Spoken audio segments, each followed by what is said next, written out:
I have a mug for Gordo that I will give to you in a couple of weeks. This bitch. No, it doesn't. Oh, you were so matter of fact about that. No, it doesn't.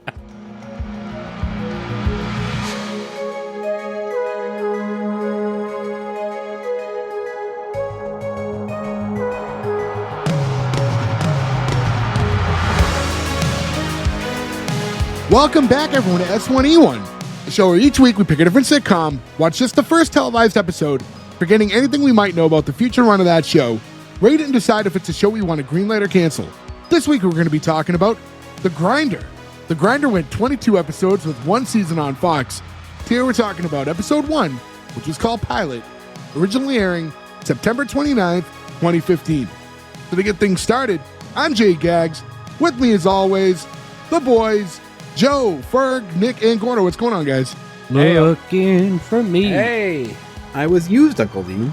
So, this is our first episode outside of Mother's Month, so we got to have picks again. It's been a minute since we had that one. Thank God. Welcome, everyone.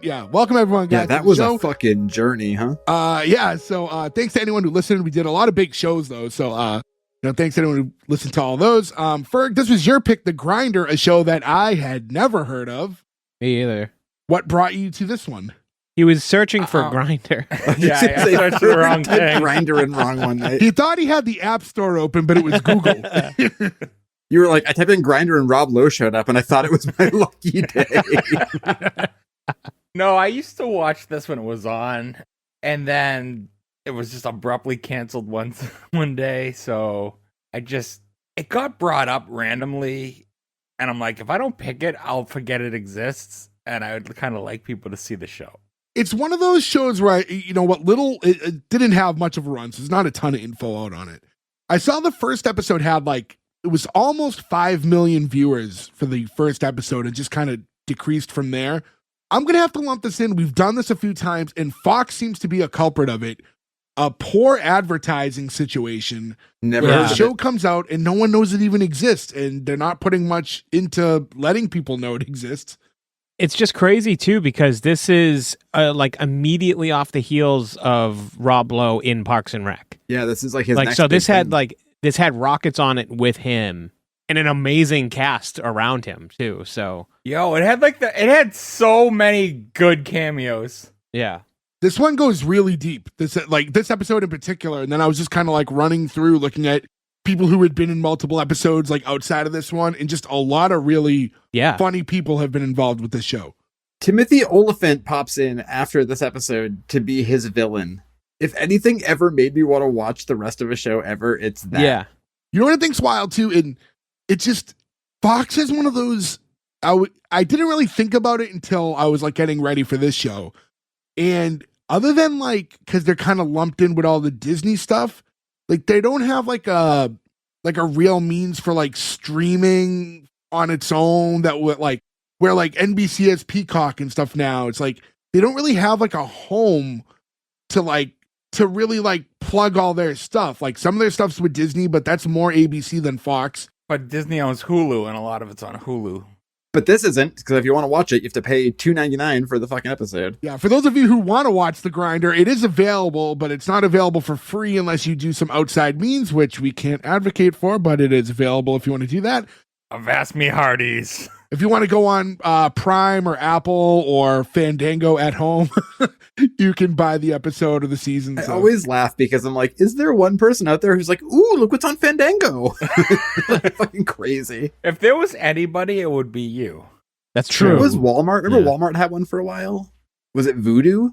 Oh, do they own that one? I remember it. Yeah, no, I think that comes on their brand TVs. I forget the ONN brand now, I think it is. And Walmart just bought one of the big TV companies too. So now every TV in Walmart will be... I think they bought Vizio. No, Target is Vizio, I think. Oh, is it?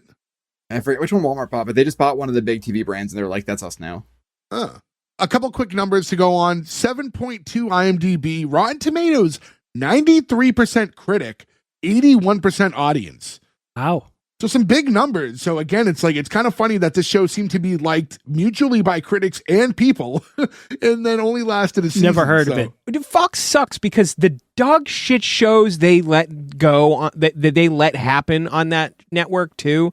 Just some of them, like you guys used to give me shit about like the USA stuff. I would like compared to the stuff Fox lets run on TV. That stuff was like Oscar worthy. Like just go look at the Fox lineup. It's cheesy, unoriginal garbage front to back. Even though I've never seen a lot of the shows that you talk about from like Suits or whatever, or like the Bruce Campbell one, they all go 10 seasons and have movies. Burn Notice. Yeah. Burn Notice. Yeah. They have like movies. Like people give a shit, right? Like Fox is so good at animation, but that's it. That seems to be the only thing that like they can get long lasting these days. We give these networks a lot of shit for like canceling shows quickly, but you gotta understand they sink all this money in, and then like 40,000 people watch it. It's like, how do you keep that going and keep paying for it? No, but when you start with a base of 5 million and you're getting good reviews, you can build off of that steam. You know what I mean? And a stacked cast of all funny people. Although I really thought, if anything, the side characters in this one, somebody would be in fucking Mantis. I was so excited. I was like, this is the one. Well, the strong cast could also maybe contribute to the cancel because that's a heavy budget. You know what I mean? When you have this many people who probably are demanding a good amount of money, then you're living on the edge before you even start. Yeah, like but some of them aren't going to be regulars. You know, you have the couple in the front, but other than that, like Kumail's not going to be in every single episode. You know, how much you got to pay Fred Savage? I think nowadays his net worth is a little lower because I didn't do any digging on Fred Savage for a while, but Fred Savage apparently has a little bit of spottiness going on. Yeah, it's some, but I was actually looking into that, and he either did a good job of like getting it scrubbed, or like it materialized to nothing. But it wasn't sexual, right? Like he was just like a dick. One of them is said to be sexual. On the Wonder Years reboot, they fired him, and then the network had to come out and be like, look, we found out that some of those claims weren't true. It is never good when the network fires you and goes, I mean, not all of the bad stuff they said was true, only some of it. And like, they don't elaborate any further than that, but like, it broke my child heart a little bit to be like, Fred Savage, no. That could also mean that they couldn't say one way or another with the rest of the stuff. Doesn't mean the other stuff was true. Hold the phone for a second. They made a Wonder Years reboot. You didn't watch that? We watched the whole season of it. It wasn't great. No, I didn't watch that. I wouldn't be questioning you if I watched. Yeah, what year did that come out?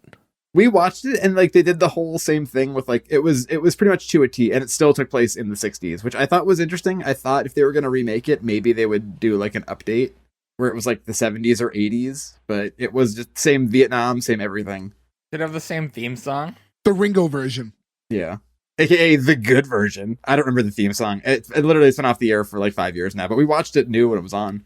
To the new one. But anyways, I just want to real quick, S1E1pod.com is where you can find all the links to our social medias, where you can reach out to us anywhere, where you can subscribe. We have a merch page. So if you'd like to go check that stuff out, we'd appreciate it. We've actually had like a nice influx of people hitting us up these last few weeks. So keep that up. We're trying to, talk to all of you guys and respond as quickly as we can. And I need to like formulate a master list of all the fan picks because they're scattered everywhere. And I want to start doing more of the shows you guys are suggesting to us because we're getting a lot of good ones. I'd also like to say, too, I recently spoke to a guest artist who is possibly working on a Goo Goo Boys t-shirt. So just keep that in mind. Oh. Taken from one of the 80s Goo Goo Dolls Records fonts. So I would like a poo-poo posse on the side then. Yeah. Can those be butt flaps? Sure. Make it punk. Do we have the suit-powered fuck machine Fonz shirt up? Nope. Not currently. That's my favorite one. If you make those shirts, I'm going to report you to the Goo Goo Dolls and get you sued. Yeah. Well, I want to get into this episode. I think there's a lot to talk about, so I want to get this going. So the first scene, we see a close-up of a TV in a living room, and it's like a commercial, like it's a preview for the coming up next on, whatever channel they're watching. And it's the season finale of Grindr, which is it's like a fictitious lawyer show, like a drama like type of show. And then you cut a little forward and you're seeing it's being played inside of the living room of Rob Lowe plays the Grinder. it's in his brother's house. So Fred Savage plays Rob Lowe's brother. They are the Sandersons, Dean and what was Fred's name? Stewart. So they're in Stewart's house. It's Stewart, his wife, his two kids, his brother Dean, who's Rob Lowe, and then their father. And they're watching the series. I think it's the series finale. It just said season, but I think it's series finale. It says series after 8. It's like after 8 seasons, the grinder finale. So you get that. So you're watching the announcer and you're seeing like the preview for the show. And there's a point where it's a typical, like, they did the same thing with Forgetting Sarah Marshall, where they showed Sarah Marshall's show that she was on, and they do like that reenactment of the most generic type of shows that there's just 50 million of them on television, this being one of the lawyer type ones. Talk about a dixicle. Yeah, but there's no sweet singing count in this. Like, they do a good job here with the reenactment. Like, it's a totally believable show. If you were to show me, like, oh, you see this new Rob Lowe show, I'd be like, kind of corny, but whatever. You know what I mean? Like, it would probably do fine. It probably would last longer than the grinder did. Like, Yeah. If you played this after like a commercial for like Numbers or one of those shows, you'd be like, yeah, it makes sense. This is what's on Ion TV on Tuesday night. And you never question it once. we flash forward a little bit, and it's like the show's kind of wrapping up. And you're watching the end of the episode while the whole family's watching on. Grinder rests his case, and he goes, Grinder rests one last time. And then, like, the whole family's like, wow, that was really great. Like, I loved it. And I think they all legitimately did enjoy it. Yeah, they weren't pandering. They did enjoy it. But Stewart, his brother, is kind of the one who, like, rolls his eyes at the show. It is, he's less a fan of it. He's the dick. Well, I think it's one of those, we come to find out that Rob Lowe's character, Dean, is an actor, obviously. So he stars in the show Grinder. Now, meanwhile, his father and brother are real life lawyers. So when he has his brother, who's an actual lawyer, watching his brother play like a fictionalized version that's not realistic to what he actually does at all, he's probably just a little bit more, and he's more of a straight-laced character. So he's just like, it doesn't do it for him. I get this too, though. Like, I mean, everybody sees something that they do in real life on TV, and you look for all the flaws, right? Like, if I see anybody playing guitar in like a TV show, I'm like, are they really playing? It's like the first thing I look for is like, are they really playing? Are their hands in the right place? Imagine if you're a lawyer, you're like, this is horseshit. Yeah. There was a point where when the episode ends, when Dean looks at Stewart and he's like, so what was your favorite part about it, little bro? And I'll say up until that moment, I think the line was forced, but I did need it to understand the dynamic of all the people in there.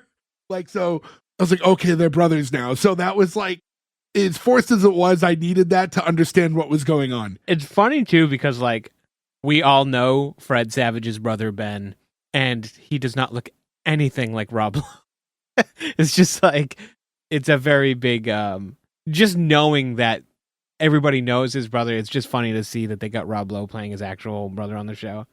Yeah, he's the Danny DeVito. Yeah, right, yeah. But also, if he's an actor, he may have gone to Hollywood and gotten blown up, right? He could have gotten surgeries and all that sort of stuff. Stewart can't really like even find a way to be like nice enough to dance around that he doesn't like it. He's trying, but he's like, yeah, no, I thought it was a great way to say goodbye to the show. He's like, could you be more specific? He's like, well, you know, you were kind of a lone wolf and now your character wants a family, so that's good. Like, that's one way to interpret it. I know you're supposed to think in this point that Rob Lowe is like shallow and needy and he needs the adulation. But like, doesn't that make you just hate his character a little bit right here? We're like asking for a critique that you only want to be good is like the worst fucking character trait of all time. I kind of took that as like kind of seeking his brother's approval. Not that he needed it to be good. I think he wanted his brother to like it. Did my cynicism shine through too hard there? Sorry. Possibly. It's tough though. Like, it was, I mean, you could tell he doesn't like it.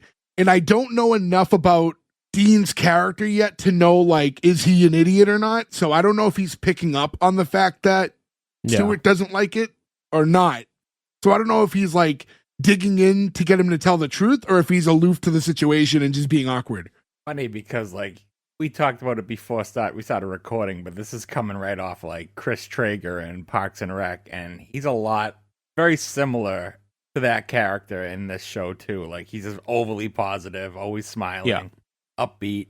Also, Rob Lowe, first of all, very funny, very talented, very handsome, but like a guy who like his career dipped so hard and he came out of it so well that like would make you, if like, I think it's like the best story ever if you're an actor to be like, look, you can like come back out of this, right? Because like you go from like he the was St. on that Elmo's like fire. Robert Downey Jr. path. Like he had substance issues. He had like a sex tape thing. He had a lot of things going on at one point. And there's like made for TV Stephen King movies, right? Where it's just like, you're just gonna do this forever, and then like boom, like you made it back out. It's pretty impressive. It's also funny too because like he comes off of. I know me and Ferg, I think, were the only people who watched Californication, but he played a character called Eddie Nero in Californication. Great. Yeah, but it's like it's almost like a very hyperbolic version of Rob Lowe because it's just like this crazy like award-winning actor who's just constantly like fucking up, basically. Which I think actually ended around the same time as Parks and Rec, so he's off that too. So yeah, he's got a pretty wild. I'm surprised I don't see Rob Lowe in more movies. He's very into TV shows. Maybe it's just a preference for him, but he's been doing game show stuff too lately. I don't know. Maybe it's just like the not wanting to deal with that grind. Yeah. Heyo. Not like it used to be where being a TV star was like a significant downgrade. Now it's True. like, Yeah, right, you that's see true. like big stars in TV shows. Like you always think of like you got 2 shots back like in the 80s. Like if you were like a TV actor, like we'll give you 1 shot, and if it doesn't work, we'll give you 1 more. And if that doesn't work, you're on TV fucking forever. That's it. he was on the show. Shit, I can't think of the name. It was like a really popular. He was like a firefighter. I don't know if you guys remember the name. Oh, of I it. get reels for that all the time. It was on TV one day, right? And they go to a Rescue Me? no. It was no. That was the Kevin. It's not the one with Dennis Leary. Dennis Oh, Leary. was It's it like not that Ladder one. 49 or something, right? It was This like an is ABC this is show. a more recent show. This was only like a few years back. Oh, it's just called 911. I saw a little bit about it. He had like an estranged relationship with his son in the show, and like But so they go to a call, and it's this guy who like passed out or fell asleep in his like those like cryo chambers that like really freeze you. They like blow like frozen air on you for like recovery after working out. And he's like fallen asleep and died in there. And it's like serious tone. Like this isn't supposed to be funny. They take him out and lay him on the ground and go to perform CPR on him. And he's so frozen, his chest just explodes when they go to do a compression. And it's just like, oh my God. And it's supposed to be serious. And I was dying laughing because, like, first of all, anybody, like, I feel like somebody should know that that's a possibility if you're that frozen, especially like an EMT and a firefighter or something like that. But it was just such a comic, like, You wake up and go, I was frozen today. He did not wake up. His hand went right through that man. That feels like a trauma gag. Yeah, it really did. Like paramedic Kabuki Man NYPD did that by accident. Yeah. I'm going to try to find the clip.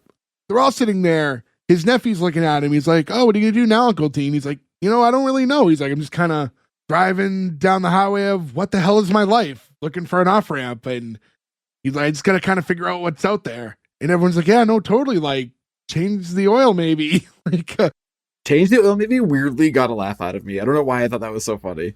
they're all kind of. I mean, again, the whole family's very supportive of him. It's like Sans his brother, and like weird as he can be, I think they're just like, "Yeah, no, whatever. Do what you gotta do."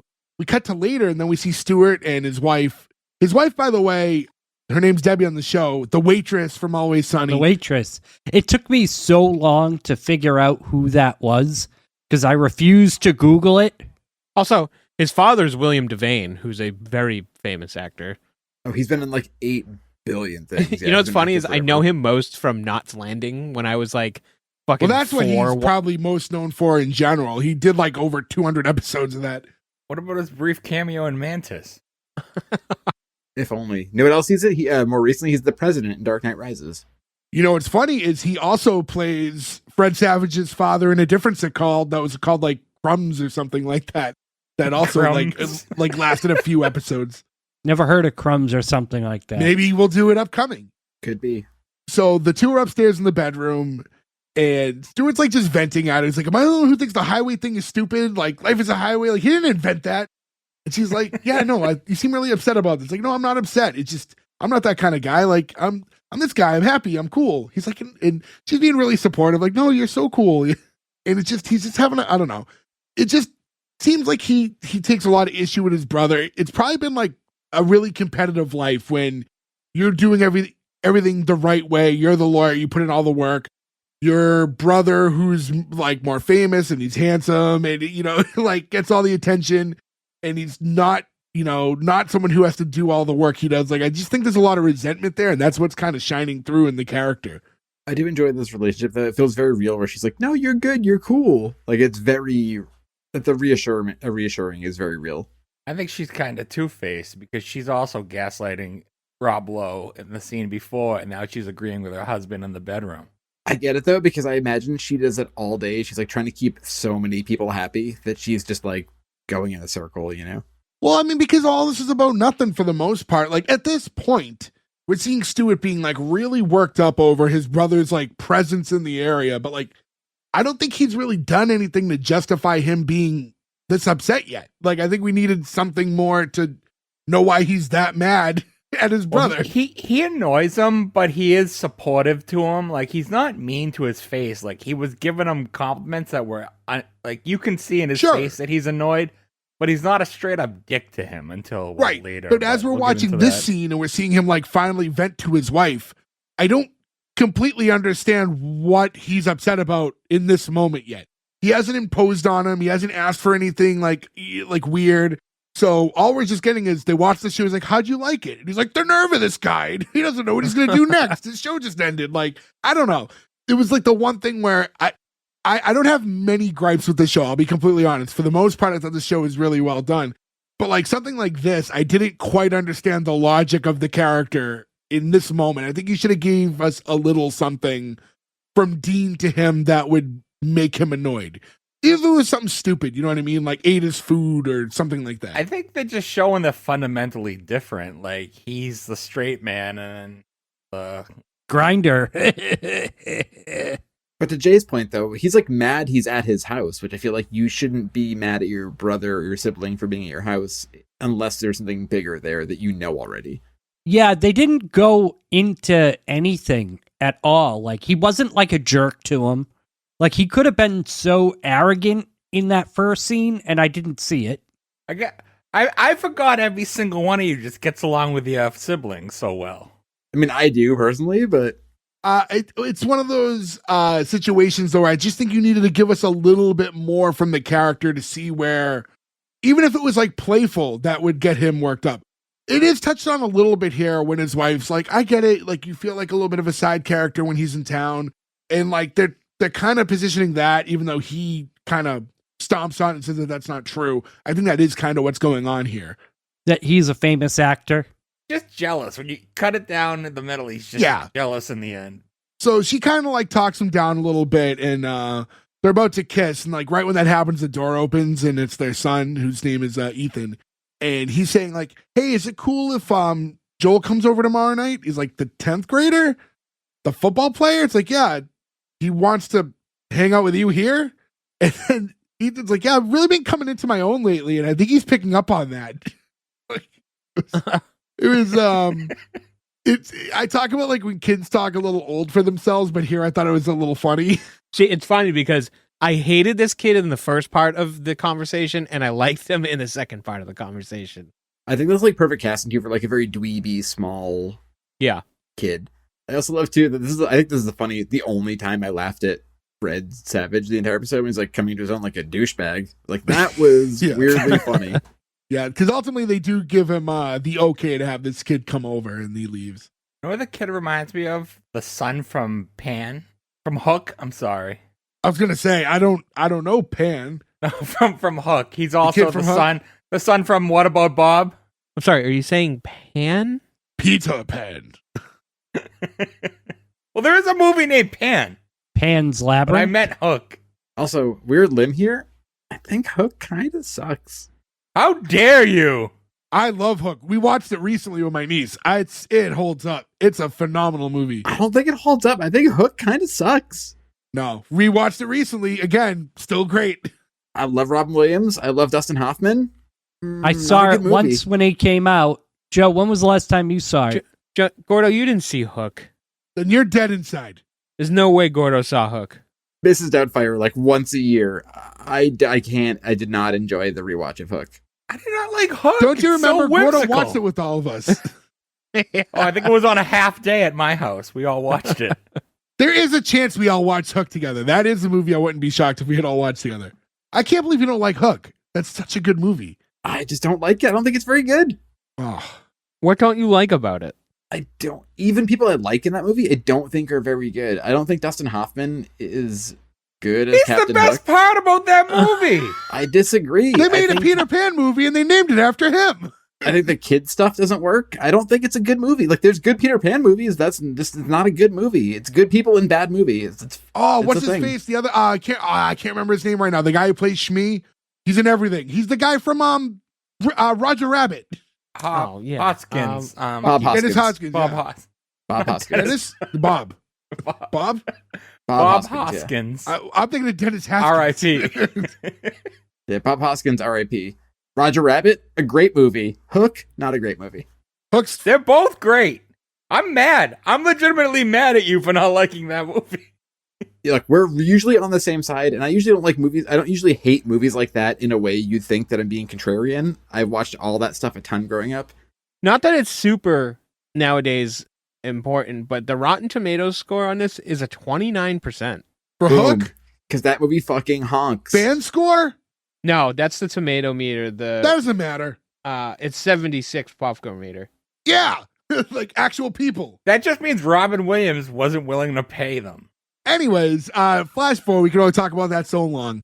We get to a little later in the night. Stewart walks into the kitchen. Dean's just like sitting on the counter drinking a beer. Like couldn't sleep. Stewart's like, it's 8:30. A Rolling Rock, by the way, which I noted. He's drinking a Rolling Rock, which I sadly lamented the loss of good Rolling Rock. I think with that all the time. I wish I'm sure I could find one online. I probably should have got a bottle from when it was still brewed in Latrobe. I have one on my wall over here. I meant to. I never did. Drink it. I did drink it. Because what you do with when you save a bottle of alcohol is you drink it first, or soda, or anything. You drink it first or dump it first. I learned the hard way when a can of 30-year-old Jolt exploded in me, and I was like, oh no. In you? I put it inside of me. I meant to say on me, and then it sounded sexual and weird. I'm sorry. Joe had to go to the doctors with a case of fizzy butt. Million to one shot, Doc. You'll never believe what happened. That's what they all say. Do you guys ever check the thing? I forget what website puts it out. It's every year on January 1st. It's what did we find inside our butts this year? No.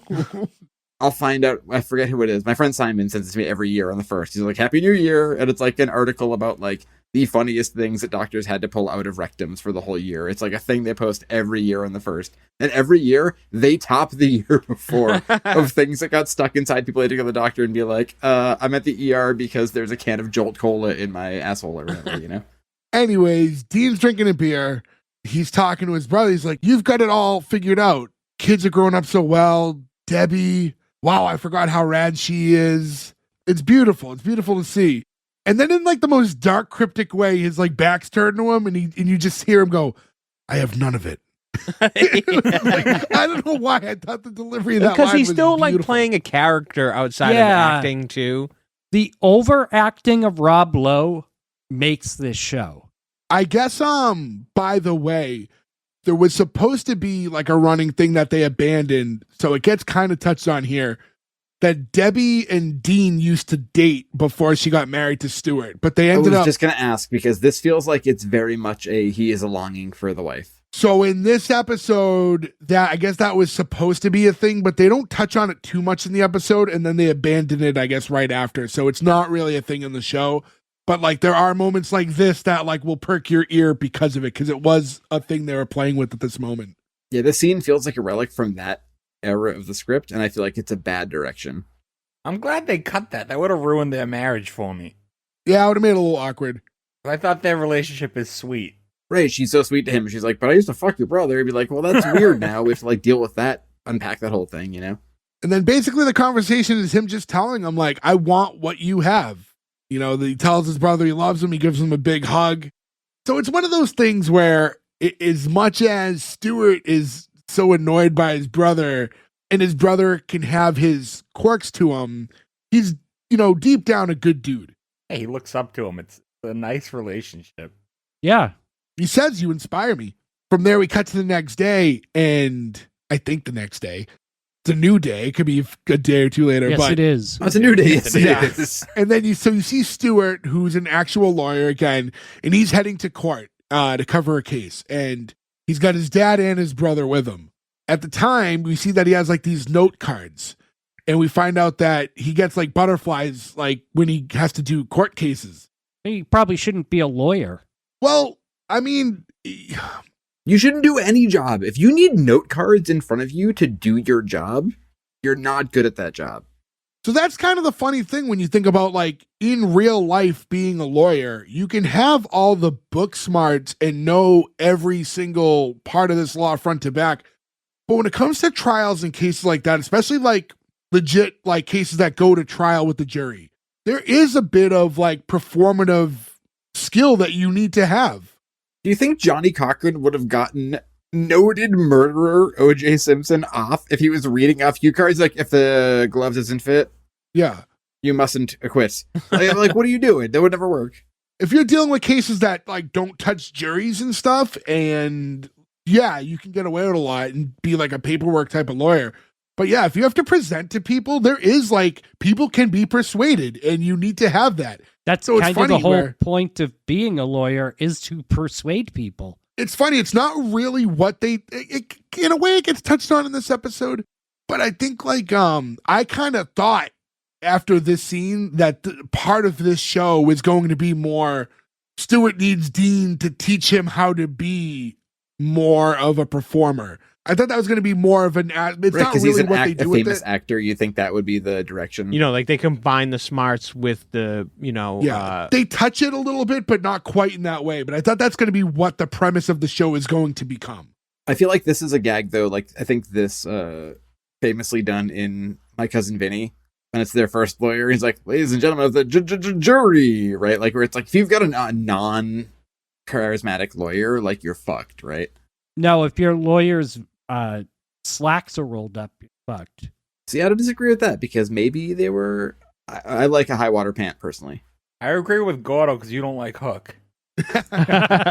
So I will say this, though. I think people forget, though, that, like, this is a criminal trial attorney sort of scenario, right? But, like, there are lawyers who are like, your abutment is too close to the house. Like, that's the kind of lawyer you want to be. You make all the same money, and you just, like, argue About butts. law and reason, and, like, win the case and get paid. Like, can you imagine how terrifying it would be to have somebody's life in your hands? Like, being a trial lawyer for murder, you literally could have somebody's life in your hands. That's fucking terrifying. What happens if they did it? Like known murderer. listen, there's an aspect to being a lawyer where deep down inside, I mean, there are lawyers that refuse cases, but Yeah.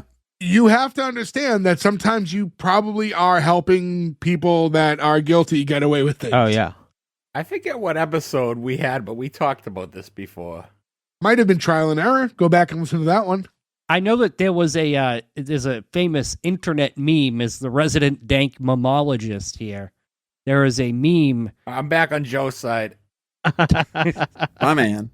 I feel like we should mute Gordo for that one for like a couple minutes. There was a meme from Florida that had a billboard from a lawyer that said, "Just because you did it doesn't mean you're guilty." Sounds like Florida. Yeah, that's correct. Yeah. Sounds like the world.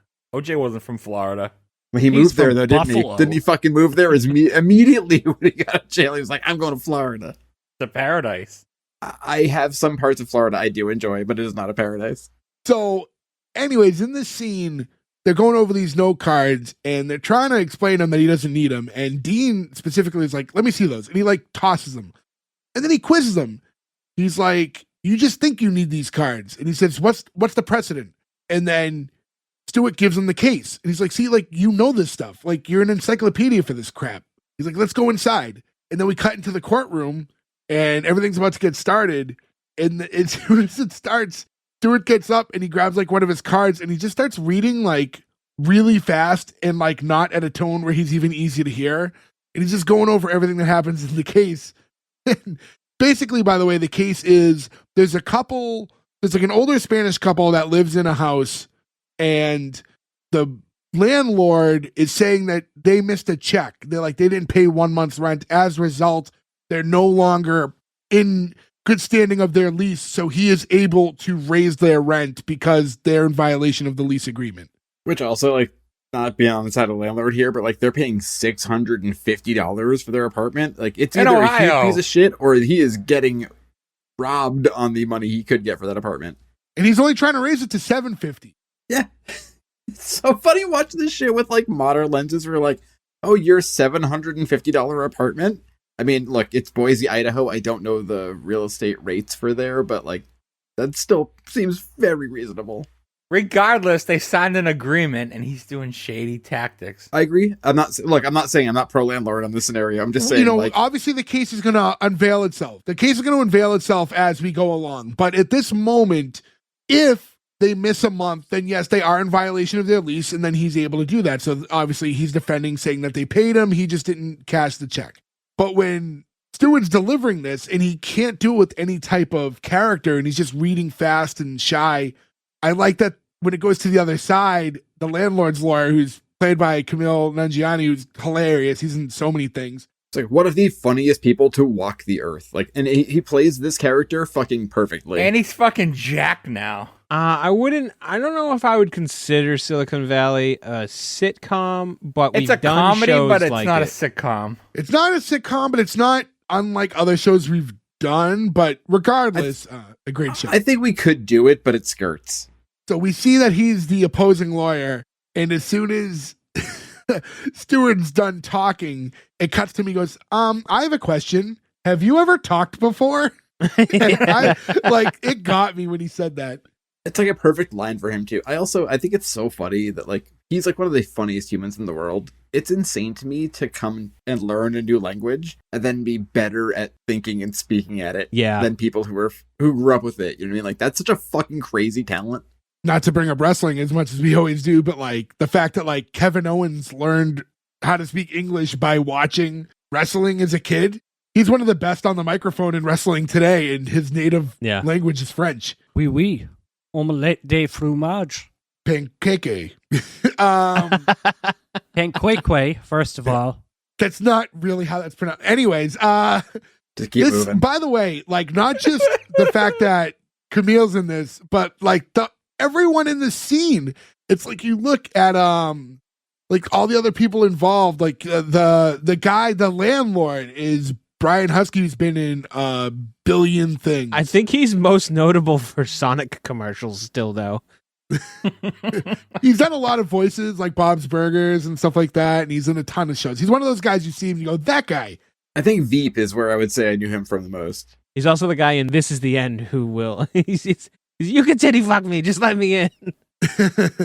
And the guy who's working alongside of Stewart is his name. The character's name's Todd, but that's Steve Little, who obviously like you would know from Eastbound and Down and stuff like that. Yeah. Little Stevie Janowski. Oh, yeah. He also is great on the last season of Gemstones as well. I still have to watch Gemstones. I haven't watched it yet. I just started season 2. Man, what a fucking show. This show is so good. Man, that last season, by the way, we finished it last night. The last season, the last episode is fucking bananas. So there's a bit of a recess, and they're all outside, and Stewart's talking to the couple, and he's going over everything. And I gotta say, like, the landlord's plan, if it's devious, pretty smart. Just don't cash 1 month's check and say, hey, they never paid me. Like, how do you prove that? If you're going by just an old written check. Gordo, do you pay your rent by check or do you do it digitally now? Digital. Yeah, so same thing, right? Like, I pay my mortgage every month digitally. There's like 5 ways to track that I paid that. It comes from your bank, it comes from whatever. Like, this is like just old enough that like, and I used to pay my rent with checks all the time. Yeah. But as far as like this case goes and looking at what's going on, I was like, what a clever, like, did the writer deal with this or something? Because it's just like, it's such a smart idea. You know what I mean? Like, I'm like, wow, that's pretty clever. Like, so now they're in void of the lease and he could raise the rent. Like, you take that 1 month hit for $600 and then you raise the rent now and then you make that back tenfold over the years to come. What's wild to think of is like the idea of balancing a checkbook is no longer a relevant thing, right? Like, we all have digital, very quick moving accounts. You can sort of know where your money is at all times. I remember when I was like 21 having a landlord who would sometimes just sit on checks. He'd cash them like 3 months later. Oh, I would hate that. You assume your need- money is gone. Yeah. I need my money out because I'm looking at my bank. I need to know exactly what I Right. have. I can't just have a day where all of a sudden thousands of dollars goes missing at once. I got pulled into negatives like 4 different times because like you just don't expect 3 months later for someone to cash a $500 check. Yeah. Yeah, so that was always fun. That was also literally the first day I ever hung out with my wife. Was the time I learned that like you could take out more money from the ATM than you had. Where I was like, whoa, it says I'm negative. Oh, depending on like the system and how it works. Yeah, if it directly links to your bank account, like in live time, it'll deny you. But if it doesn't know, it basically charges your account after it gave you the money. Yeah, and that's what I did, and I had to go pay it back like the next week. But I was like, I'm on a date and I like this girl. We're having a party. I'll deal with this later. So we're finding out that the landlord's offering to give them $1,000 to help them move to just like as a settlement, which is funny when you think about like the amount of money that this is over $100 a month and over a lease agreement. It's not like they're in a lease like in perpetuity, right? So you're basically giving them the difference in money just to get out of there, which I guess means he could raise the rent even more. Maybe he's gotten a whiff of, hey, you could be charging $800-900 for this apartment. So maybe he's like, hey, if I get these guys out of here, I can charge a lot more. It's just a bummer to be like such a bad person that you would just, like, cause like the right move in that scenario is just to be like, hey, I'm not renewing your lease, so in September you have to move out. Or I mean, you sign a 1-year lease and you understand that when that 1 year is up, the rent could be going up. Right. There's no guarantee Yep. that the contract will be the same a year from now. Yeah. That's what happens to us. Basically, this is being laid out, and he's saying, I think you guys should just take it. And then you see Dean, who's like sitting off on a bench with his sunglasses on, and goes, Counsel, do you mind if I counter? And he gets up and he basically pitches like, we're not moving. We're not paying 1 more cent in rent. And he's getting like these guys all worked up. It's like, are you Grinder? It's like, is he helping with the case? I will say here though, like his issue is he's assuming the landlord is a good person and he's just going to go, you got me. That he's not going to start like turning off the lights or like fucking with them and having stuff going on. Like, if you were at a point where your landlord's like, I want you to move, the smart move is to fucking leave because it's never going to be easy until you go. No, when he's in the courtroom, he notices like the landlord smirk or something. And that's when he decides that he wants to help with the case. No, I get that, but I'm just saying like for those people, the move should be like, look, you paid your rent and we're going to honor this until the lease is over. And then you're going to move because this guy's just going to make your life a fucking nightmare. You're not going to like live here forever. It's not a house, you know? But imagine the logistics of you're sitting there, you're going through whatever mundane trial over your rent, and then a TV lawyer pops up out of nowhere and says, like, here's what we're going to do for your case. And you go, what just happened? Over $100 difference too. It's like, what are they paying in lawyer fees? Each of them. Like, Right. Yeah. Also that's the funny thing is when we're talking $100 a month, it's like, that's usually like small claims type stuff. Like you're representing yourself or you're taking a TV judge in hopes that they cover all the costs for you.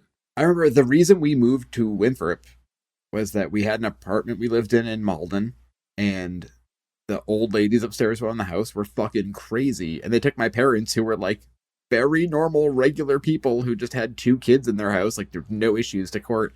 My dad had to like take them to court, and that's what happened. They were like, you win, they're crazy people. And what happened? It was like, we're moving. Like that was the end of it. Was like, Yeah. we're not staying here. We have to go somewhere else. You know what I mean? Like, that's the bummer, is like, you can win and it's peace of mind. I would love to ask my dad next time I see them, I'd be like, how much money was this over? Because it was 1990s, I'm sure it was like $1,100 they went to court over. You know what I mean? Like, it's fucking bananas to think of now. Dean's going on and he's getting everyone pretty hyped up on this whole thing. He's like, this is how we're going to approach it. You know, like, this isn't about apartments, this is about character, and we're going to do this and that. And now everyone's on board. Like, the couple, Dean and Stewart's father. Then you have Stevie Janowski, whose name I already forgot what he's called in the show. I think. Steve Little. Oh, I forgot his real name. His name in the They'll show, I can't always remember, be yeah. Stevie Janowski. Yeah, Like, so come on. everybody's hyped up now, and they want to like, yeah, let's fight this case. Everyone but Stewart, who's like, this is insane. We're going to lose. There's no way we can prove that he didn't cash the check deliberately. But now they're going to go to trial. They're going to settle to the metal. Yes, season 4, episode 9 of Grinder was settled to the metal. metal. I love it. And that's where we learned that Grinder never settles. Which is like the opposite, right? Like most court cases settle. That's like the goal is to settle. That's why like when you have jury duty, most times you go home. Is because like most cases, like the goal is to just settle and get out of there. So after that whole scene happens, the next thing we see is the three Sanderson boys out fishing together. And they're talking about like, oh, how exciting this is going to be. And Dean saying, you know, Dad was a great lawyer and you're a great lawyer. And I became a character who was a great lawyer. He's like, I need to be doing this for real. And Stewart's like, you're going to go to law school? He's like, no, I don't think I need that. But the show and all. It's like, oh, no, sure. You acted on a TV show. So obviously you understand. I'd also like to eat my words a little here. A couple weeks ago, we were talking about Alice. And I was like, I had to rent it. And it was like $1.99 more for the HD version. I was like, for fucking Alice? No, we're fine. I bought the SD version of this episode. And I was like, oh, they're golfing. And then it zoomed in and they were fishing. And I was like, oh, okay, SD versus HD does mean something. Where you bought this one too? More. Stop buying shows. We're going to have, this is an off-air conversation we're going to need to have. We're going to figure out how to teach you how to use the internet. He just has to go on the drive. He knows how to get on the drive. I can't from my TV. They make these things called HDMI cords. I know what those are. I had to buy one to make my God. VCR work. I get it. Can you do it with a Chromebook? Yes. Not Chromebook. I'm sorry. A No, I'm a Chromecast. Windows person. Do you think I'm an Apple book person? We're going to discuss this later. If we have to teach Joe what an HDMI cord is, it's a longer conversation we don't have time for in this episode. All I'm going to say is I'm literally spending money weekly these days so I can be on these episodes to talk to you fine folks. And, that's how And much I we're love you. saying we want to fix that so you don't have to do that. Please buy our shirt so we can subsidize Joe's. Every time somebody buys a shirt, Joe can buy an episode of Mary Tyler Moore. on the Moving episode. forward, It's funny because I was going to use the, it's like taking a cab because you don't know how to drive a car. And it's what Joe did for it's way too long also. I drive now, thank you. 39. And wait till you understand how the internet works. I know how to buy records. anyways, so as they're having the conversation and Dean's trying to defend himself as you know, why he doesn't need law school because he's learned so much doing the show as long as he did. He's like, say you're at a restaurant and Noah Weil is 2 tables down and you go into cardiac arrest. Don't you think he could step in and help? He was in ER famously. So, Yes. Oh, good, because I didn't get that. Thank you. I had to Google it. I was like, who the fuck is Noah Wiley? Really? I also, Really? is it Wiley or Weil? I didn't even. Wiley. is it Oh, Wiley? don't really ask Gordo. I really Yeah, dude, do. you're the last fucking person in the world I'm who a will pull big that shit. ER head. Yeah. Yeah. There's dozens of us. Who do you play on this show? Dr. Noah Wiley, MD. Played a doctor. Is it Wiley? I said Weil. It's Wiley. I think it's I think Wiley. it's yeah. Wiley. And they said it multiple times in the episode, yeah. And Gordo, who else was famous in ER?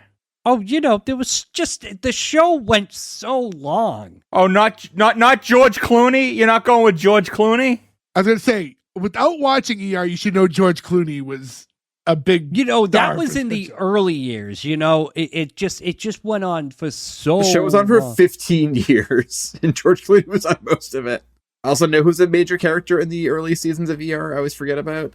I forget the actor's name, but the guy who played Emil in RoboCop, the guy who eats all the toxic waste and goes like, help me! And he gets exploded by the cop car. Well, so anyways, yeah, the logic is, hey, if you were having a heart attack in a restaurant, wouldn't you want him near you? And then Stewart's like, I guess he could help by calling a doctor because he's an actor. Like, yeah, but you don't think he learned stuff doing the show? It's like, I guess hypothetically, he like could possibly help me in that situation. I hate that the argument works because I do too, in yeah. the situation, it's a very specific situation that he presents, but I would want the person who's been around a ton of medical terminology for 20 years versus somebody who hasn't, if the Yeah. doctor is not optional. But it's not actionable for a doctor, right? You're like, oh, he needs a stent. Be like, can you do that? No. Well, that doesn't fucking help, does it? Right? Sure, Like, but in this case, aren't we kind of learning that Dean's learned a little bit about lawyering in this case, just by the way that he's presenting that? I spent 2 hours a few months ago doing a office-style staying alive CPR class. I retained none of that. Oh, I had to do that too You recently. just had me teach you. You didn't have, you had to do that as a parent, I assume, not for work. It was for work? Yeah, it was like I wanted to be safe for Oh, pairing I was going to stuff. say, you work remotely. You don't need to do that for work. 'Cause, like, They paid a bunch of money. They're like, "Why'd you do that? We're not reimbursing that." yeah. Joe, someone's having a cardiac event at the office. We need you to drive down. I can't drive. Hey, I can drive now. Thank you. Previously discussed. As long as somebody with a license is in the car currently, I can drive. It's going to be a $300 Uber, but I'll be right there. Man, I had to drive through the mountains in a rainstorm last week, and it was not fun for anybody. I'm just going to say that. But I'm still here. Just so you know, that stuff doesn't get easier with time. That sucks even when you've been driving for years and years. That's why I felt okay with it, where I was like, well, nobody's like good at this, right? Like nobody's like stoked on this.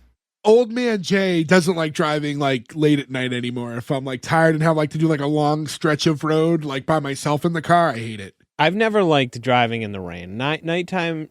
I mean, as I've gotten older, my eyes have gotten weirder, so it's more of a challenge. But I don't dislike it. I've never liked driving in the rain. You hydroplane once, and you're like, fuck this. Yeah. I've gone off the road once, like on a low shoulder, and you feel the tires spin out, and you have to like pull yourself back, and I was like, never again. Anytime I'm in a road like that, ever, I will drive fucking 25 miles an hour. I will go in the right lane, you can go right on by me. Yeah. Meanwhile, my wife is Evil Knievel, so it is She frustrating. beats her for kids. Famous child beater? Joe, was that a cry for help just now? Call the police. Call the police. They're probably like snuggled up so comfy in bed right now, and I'm like, my wife beat. You really have to be like a weekly listener to be like, oh, nice Evil Knievel callback. There is a clip of that again, so you can go to S1E1 Pod on Instagram and see the clip of us discussing Evil Knievel like a month or two ago. A Ferg not understanding the sadness of Knievel's life. Yes, he turned out okay. He's dead. I laughed so hard. I'm sorry for not knowing Robbie Knievel's history. you brought him up. Yeah, you acted like you did know. The only thing I knew about him is he had like a Fox special where he jumped buses as well. And I thought he did The well. only thing you knew about him was his name was Robbie Knievel. Anyways, R.I.P. so after the fishing trip situation, we cut to later that night, and again we have Stewart and his wife in their room at night, and he's again venting about his brother.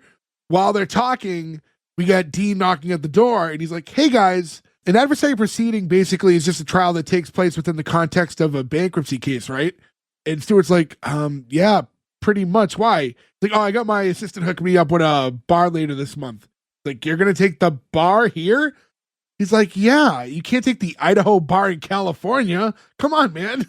Also, like, crazy weird flex to base a show in Boise, Idaho, but I also respect it because it's not New York or Los Angeles or Chicago like every other fucking show. Sure. I also like too that they're like realistic about it, where it's like, if you want to be a lawyer in a state, you have to pass the bar in that state. You don't pass it like nationwide. You know what I mean? Right. Like if you pass it in Idaho, you can only practice law in Idaho. That's the way it works. So when you're like one of those like super famous celebrity lawyers, like, do you just have to keep taking the bar in all different states? Like when You don't have to do it once, but you have to pass in every state you practice in. I thought that there are some states that have reciprocal licenses. there's like- probably stuff like that, depending on the There who may knows? be for that, yeah, but I know a lot of people. If you're a lawyer for a celebrity, they're probably going to be in LA. Yeah. Possibly, but sometimes you call in like, oh, you know, you find out like, oh, that P Diddy, I don't know who P Diddy's lawyers are, like took Whitey Bulger's lawyer. You know what I mean? So it's like, it's things like that happen sometimes. You know what so. I think it is? It's like these lawyers are all part of larger firms. Yeah. So, like they probably just have lawyers from every state ready to go. And if you are a lawyer, can you enlighten us? I have a friend who's a lawyer I can ask, but I will say the funny thing to me is like the way the law works. It's like, so my cousin Vinny doesn't make sense, right? Because like he's not a lawyer. He hasn't passed the bar in Alabama, or as he says, Ala fucking Bama. But if you were like, I want to represent myself, they're like, okay.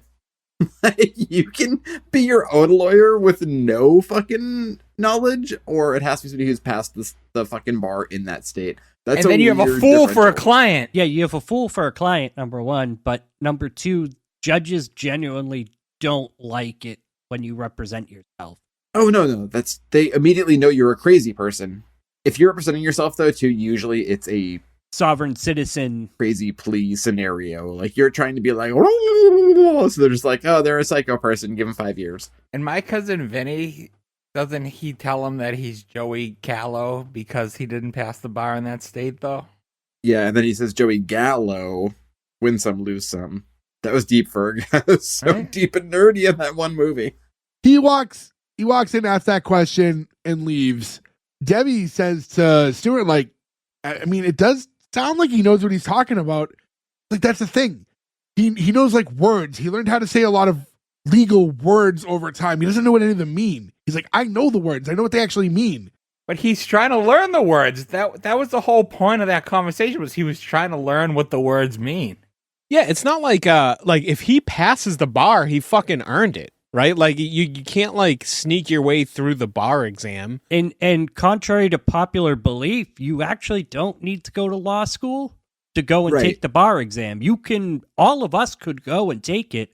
It's just, I think that you can only take it Very expensive. one time, and it's very No, you expensive. can take it a number of times, but they make you pay for it. That's how they get around it. It's like 2 or 3. They limit the amount of time.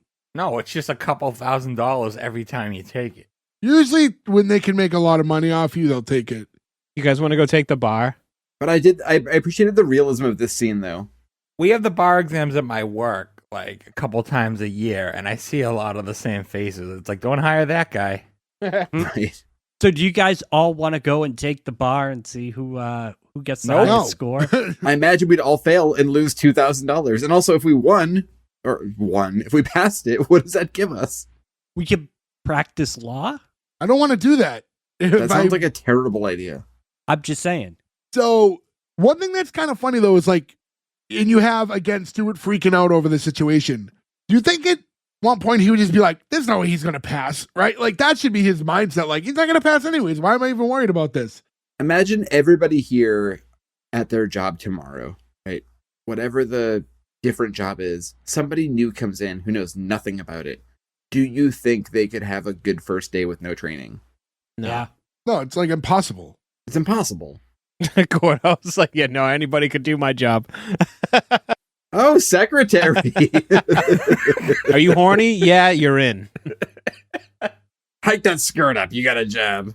There is a point where Fred Savage with Stewart is talking, like he's getting really high pitched as he's talking. He's like, "You can stay here forever," and he's like talking just like the "Give it all you got" guy. Like, that's all I could hear when he was doing it. Yeah. And then like my voice is up here. I'm gonna be up at this octave forever. And then he goes down. He's like, "This is where I normally talk." And she's like, "No, that's too low." He's like, and he's like trying to adjust the volume of his voice, not the volume, the pitch. I thought this was really funny. I like this. I thought that was pretty good. I thought both of them did a really good job there because it was a lot of quick back and forth. I also do this personally, like not the lower part, but like if I start getting worked up, like my voice starts raising octaves very quickly. Yeah, I think everybody does it. Yeah. Yeah, everyone goes like, "Rah!" Like you just become like, you realize you're a caricature halfway through. And then he's like, "He's not the grinder. I'm the grinder." I grind. I grind every day. So now he's saying like, "You know what? I'm gonna start no carding this." And he's like, "I'm gonna address all this stuff with him tomorrow." And he's like writing down all the stuff he wants to say to him. Like, "You need to leave Wednesday as planned." He's going through like all this stuff like that he wants to say to him. So now he's gonna write it on a note card though, like he does when he does his normal legal stuff, because he can't really find his confidence otherwise. At that point, we cut to Dean, who's walking past Ethan's room, and you see just like Ethan sitting on like the edge of his bed by himself. Like, "Oh, where's your football player friend?" He's like, "Oh, he's in the bathroom." And Dean walks in. He's like, "He's not coming back, is he?" "No, he's with Lizzie. Dad doesn't let her have boys over. I was used." He's like, "I've been there." He's like, "No, it's fine. Everyone at school knows he's here. So like, I'll get a little bit of mileage out of that. So, big picture is a good thing." And then Dean just goes, "No, we're going to nail that kid to the wall." And then you just cut to like the two of them at the dining room table with his sister Lizzie and Joel, who's the guy they were supposed to hang out with. And like Dean's kind of holding court about the situation. By the way, Joel, the kid at the table, is Rob Lowe's son in real life. Oh, cool. I didn't know that. I appreciate this, like getting your kid in there. He's like, "Let's just lay out all the cards on the table here." It's like, we know what's going on. He's like, "I don't know what you're talking about, bro." He's like, "Hey, I'm fine with it." but I just need to make sure both sides are taken care of. He's like, my man E's been wronged, and he needs to get something out of it. Make us an offer. It's like, what? And like Liz is like, come on, he's got us in a corner, babe. He's like, okay, tomorrow I'll tell everyone how much fun we had and say he's a cool hang. And the kid's like, sounds pretty fair. He's like, no, we want pictures from your private online accounts posted giving him a piggyback ride saying hashtag best friends, hashtag teen life. And the kid's like, hashtag teen life? Like, what part of hashtag teen life don't you understand? I hate that a hashtag joke made me laugh so hard, but this exchange is fucking hilarious. It's funny because, yeah, he's like at that point of like, he knows it just enough, but not well enough to understand like a teenage boy is not going to hashtag something teen life. Also, the idea of a picture of him giving a piggyback ride. Like, how's that going to help you either? think of yourself at 16 or whatever, you'd be like, what? Oh, look how much fun we're having type of thing. I do think, though, I think it may be in the works that we're all going to hang out in a couple weeks in real life. The 5 of us together for the first time. By the time this one comes out, It should have happened. it should have happened. Yeah, do you remember that time we were all piggyback riding each other? We'll try to get a picture of someone piggybacking another person, and I will post it, and it will just say hashtag best friends, hashtag teen life. No, that might sound bad coming from us. And if it's on our account, I'm not giving any context, so you will have to have listened to the episode to understand why we posted it. And nobody who listens to the Grinder episode is going to understand. So now in the next scene, we hear Stewart, and he's like, we see his car driving. We can hear like the audio of him talking to himself as he's driving to work. He's like basically practicing his conversation that he wants to have with his brother and saying like, just use the cards. The cards are your friends. They're not a crutch.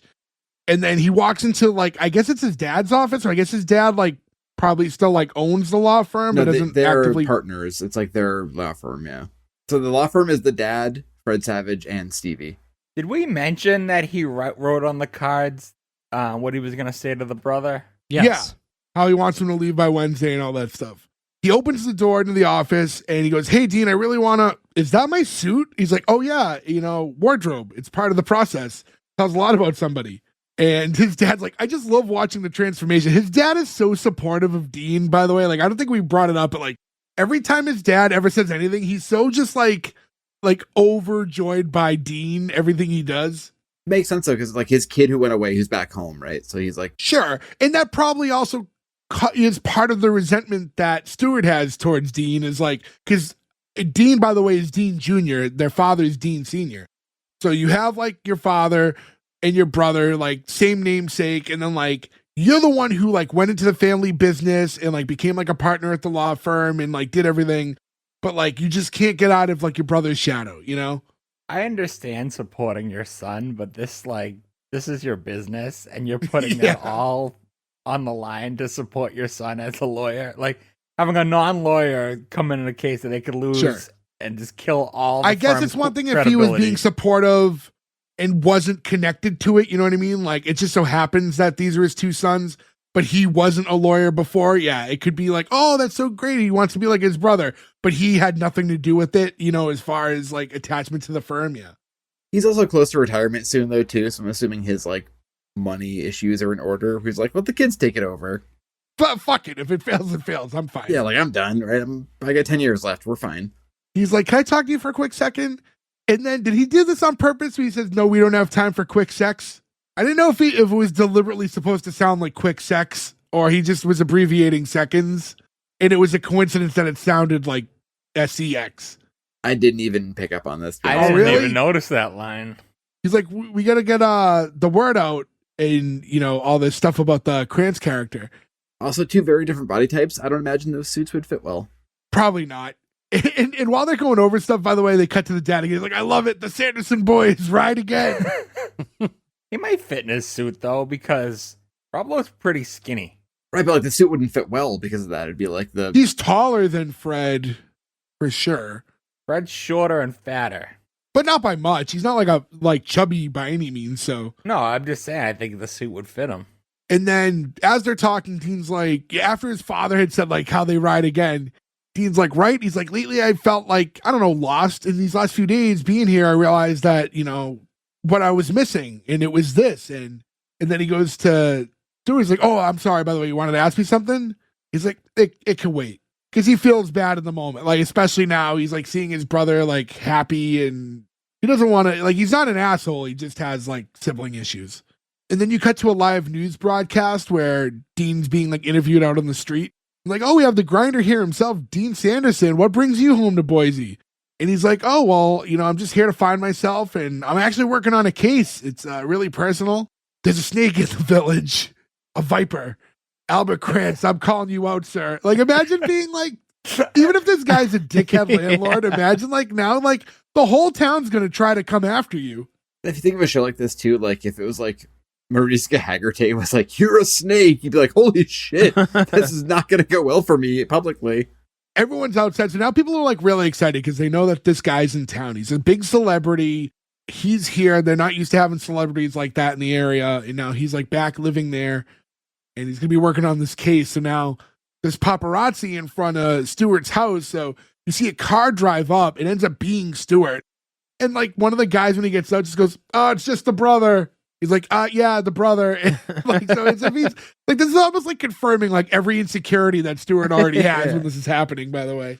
And he walks in his house, and Dean's just like sitting in a chair in the dark and like turns the lamp on.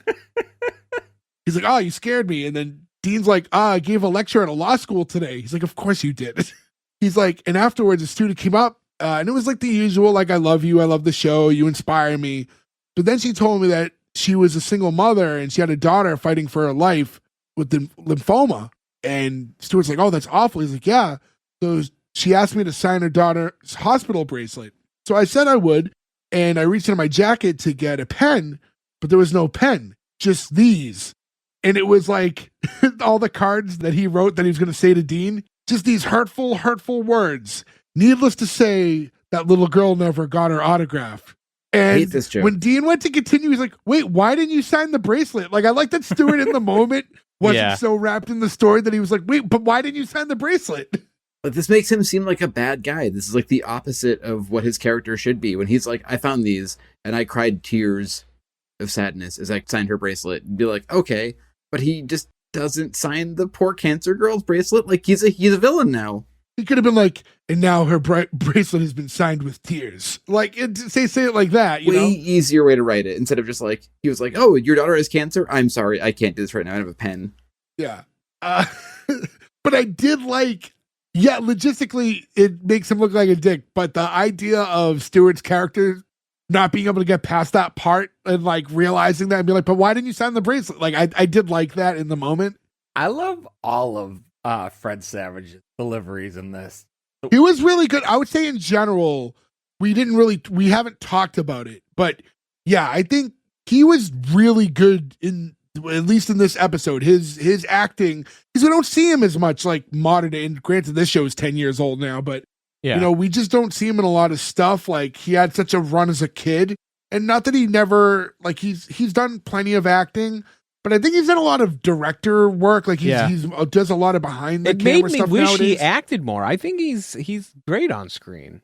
I mean, I always think of him in Goldmember. He's so funny in that. And that's like which Rob Lowe is also Molly. With Rob Lowe. Yeah. Rob Lowe's in all three. Number 2 and number 3. He's in. Why is Rob Lowe the only other person who's in every Austin Powers movie? Yeah. They're having this conversation and Dean saying, is this how you feel about me? Just say it. Do you know what your problem is? You don't push back, ever. Krantz says move out, you say fine. Well, you know what I do? I push back. He's like, Joel, he wants to use Ethan to get with Lizzie. And Ethan's supposed to sit there and take it? And he goes, wait, what? He's like, oh yeah, you didn't know about that? He's like, don't worry, I push back. And I got the kid a great deal. He's like, now Joel's going to tell everyone how cool Ethan is. And they're like posting this picture. It's a win-win for everyone. He's like, wait. Hold on. So you're saying that this kid was using Ethan to get with my daughter, so your solution was to leverage her for his junior high school popularity? He's like, well, the way you're saying it makes it sound a lot worse than it was. He's like, I'm saying what you said. I'm just saying it back to you, and now it sounds terrible. It's just your first time hearing it. Also makes you not love Rob Lowe's kid, too, because you're like, wait, she's in junior high school and he's in 10th grade? Ooh. That could be, but that could still be like... 9th grade? No, 9th grade's high school. 8th grade is middle school. But 8th to 10th is 2 years. Sure, 13 to 15. Which though, I feel will like say, though, we have said, I mean, there is a point, though, like at those ages, it's a lot. Like 13 to 15 is, I guess it's so tough to say at this age now, but like, right, we're old people now, but like 47 to 49 is not weird, but like 13 to 15 can be weird. Like, I have my license. It can be at that age, it feels. I like Pokemon. Like, oh, it's fuck. Like, that's fucking weird. So they're having the conversation, and Stewart's going, all right, you want me to push back, Dean? This is me pushing back. Off the cards, we're done here. I don't want you to talk to my clients. I don't want you in my house. I don't want you meddling with my kids. I don't even know why you're here. He's like, just leave us alone. That's when he lost my support. I was like, I understood his point of view when it's like he's interfering with his business, but when he goes, just leave us alone, I'm like, oh, you're a dick. I think if he had like harped a little bit more on, because he really did. He just kind of like, he's letting this kid fuck around with his daughter now, and he just used it to get some leverage for his son's popularity. So like, I can see him like, if he really like harped on that, like you're letting my daughter be out with this kid. Like if he really got into that a little bit more and got a little more upset about that, it would help justify this part of it, you know? But he just kind of brought it up as a matter of fact thing for a point and moved past it. Yeah, and instead, that's just the straw that broke the camel's back. Instead Sure. of what should have been the main issue. Well, he's gotten involved with like his work and now his home life and all this stuff. But yeah, he hasn't been like super destructive or hurtful. So yeah, he is a little worked up. But we've seen from the beginning of the episode, he already just kind of has a weird feeling about his brother in general. They have a weird relationship. I feel too like the cool uncle thing has changed with the times.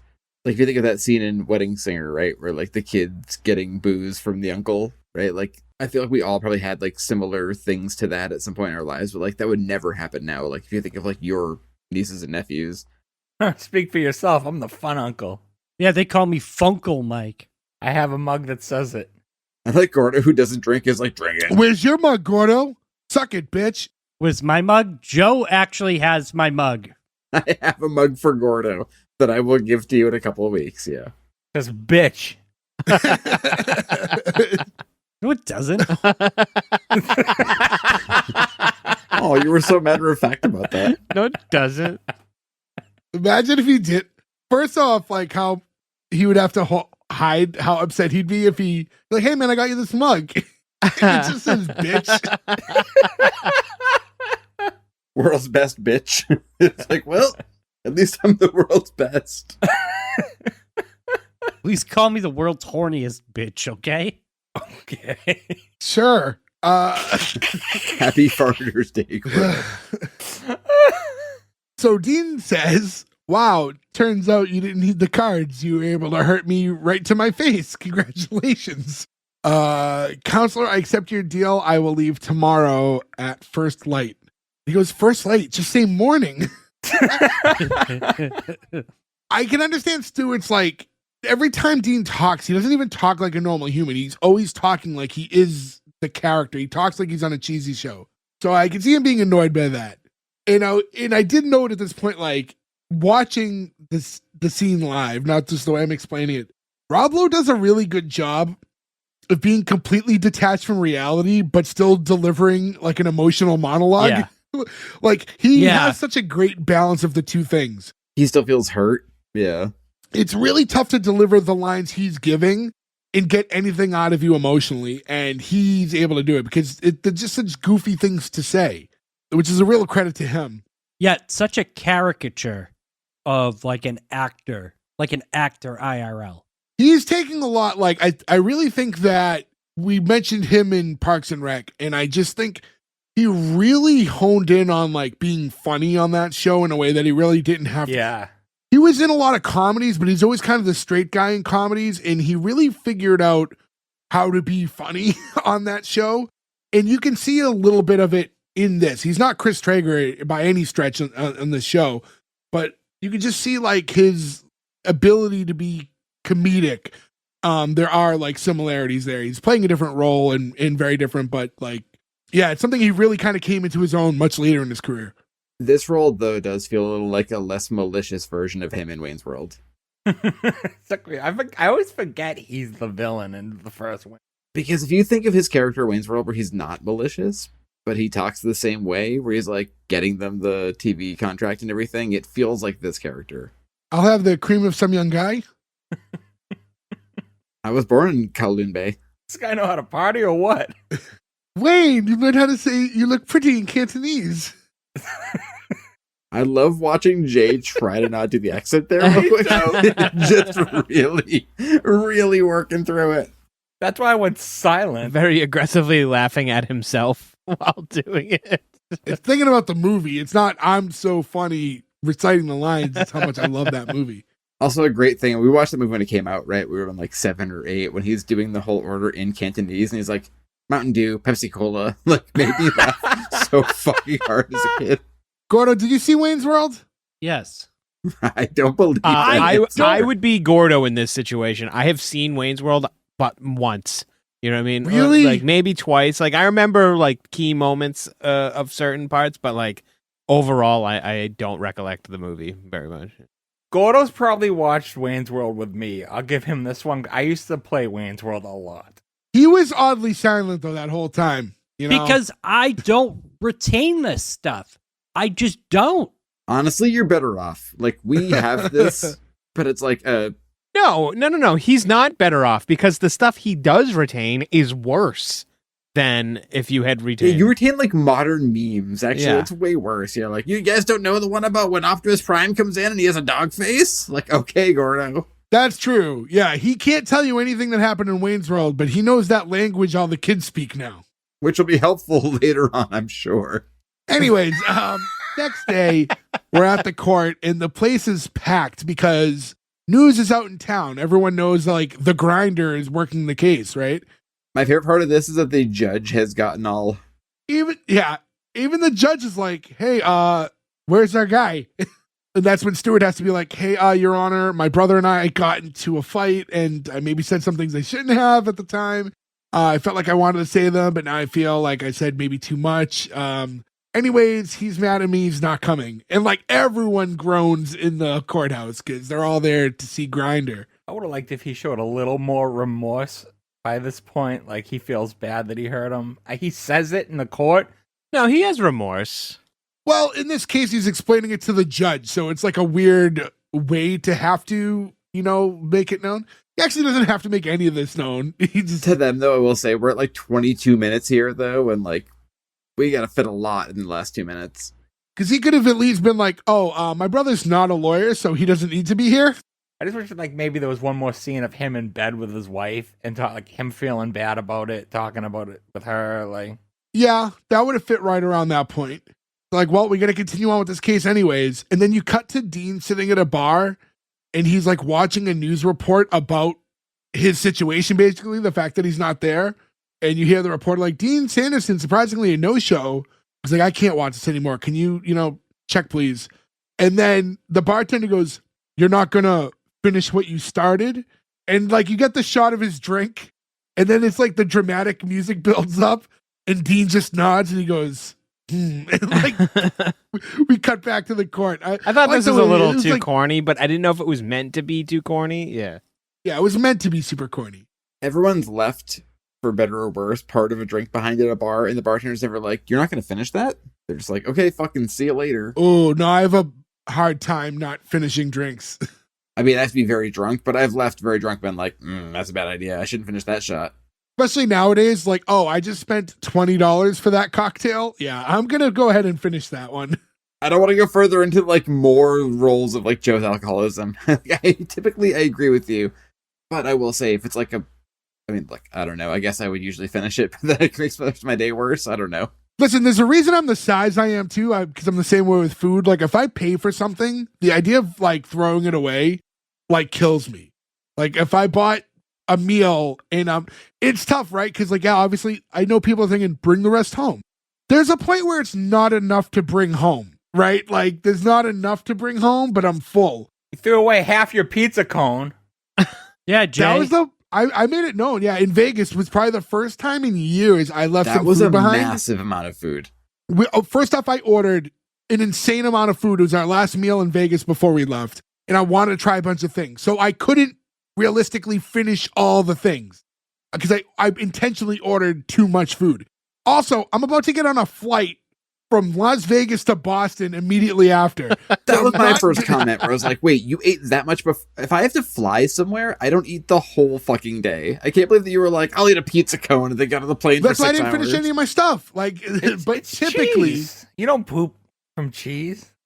typically I don't like to throw food away.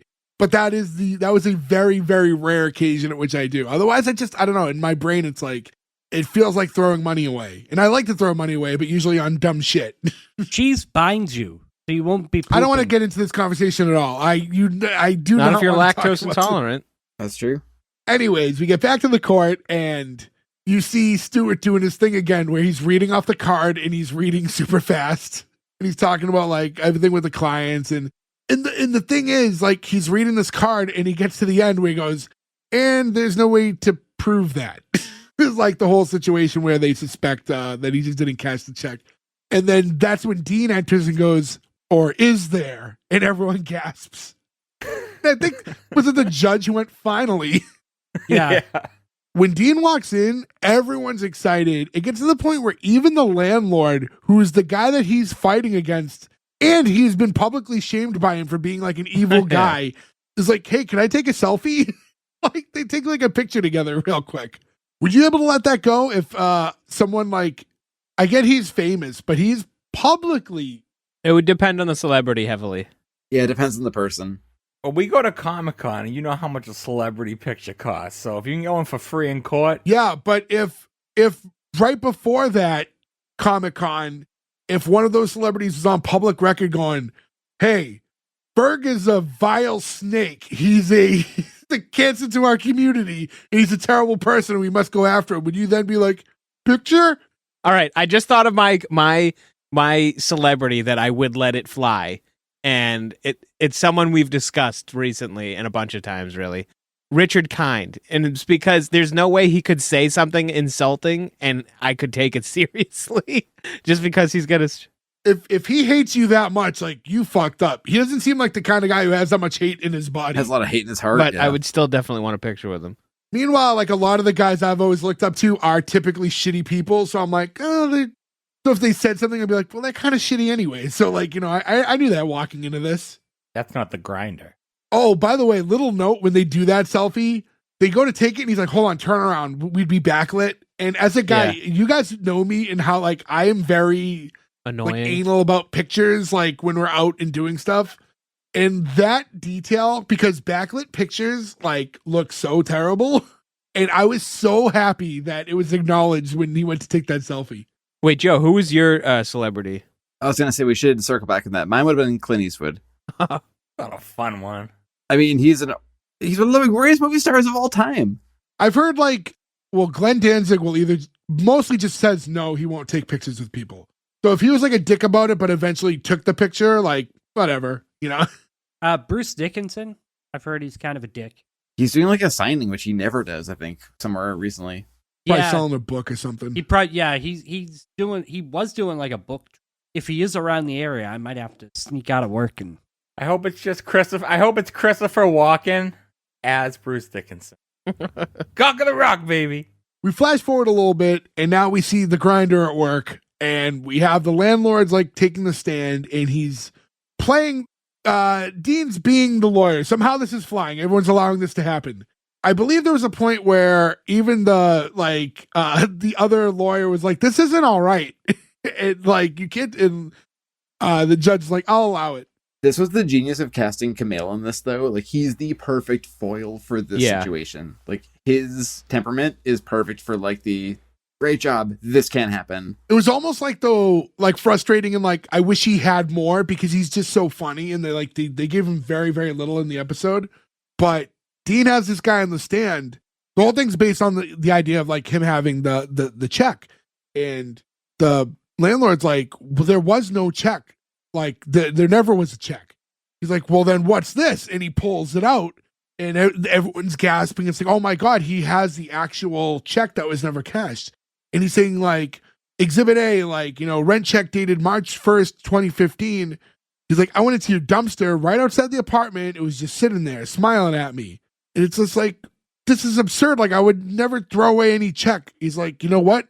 Like, I believe you, because after all this time, I've been thinking that you're not some mastermind, someone who hides checks. The truth is, this check just slipped away. He's like, Albert Krantz isn't a menace to society, everybody. He's a menace to intelligence, because this man is an idiot. It's like, wait, what? Imagine Rob Lowe, though, just being like, you're a monumental idiot. You'd be like, I don't know how to respond to this. So he's really like doing a good job. He's catching him off guard. Now he's insulting him, telling everyone like, he wouldn't. Listen, he didn't cash the check. Like, he didn't do it on purpose. He just like, he misplaced it because he's a big dummy. And he's like, no, I've never lost a check in 15 years. He's like, you lost this check. He's like, that's not the check. He's like, it is the check. He's like, it can't be the check. Why not? Why can't it be the check? Like, because I destroyed the check. And then, Yeah. Classic, like, Perry Mason procedural. Yeah. Trip the guy up, yeah. And then he's like, Grinder rests. And like, everyone's cheering. They're banging the gavel. No, the envelope says grind arrest inside. Yeah, he Oh, my opens the bad. envelope up and it says grind My arrests, bad. Yeah.